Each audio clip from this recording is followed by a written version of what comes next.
కనవరెడ్డికి పుట్టినరోజు. కనవరెడ్డికి ఒకసారి happy birthday చెప్తాం.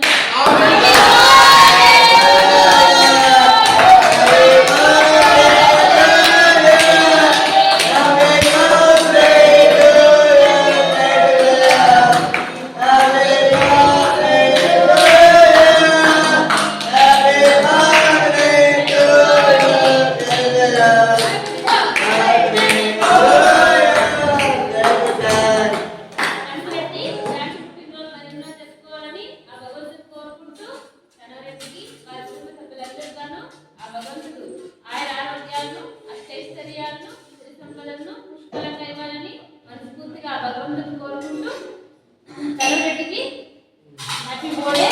అలాగే వాళ్ళు ఇచ్చిన ఆహారానికి అన్నదాత సుఖీ భవ.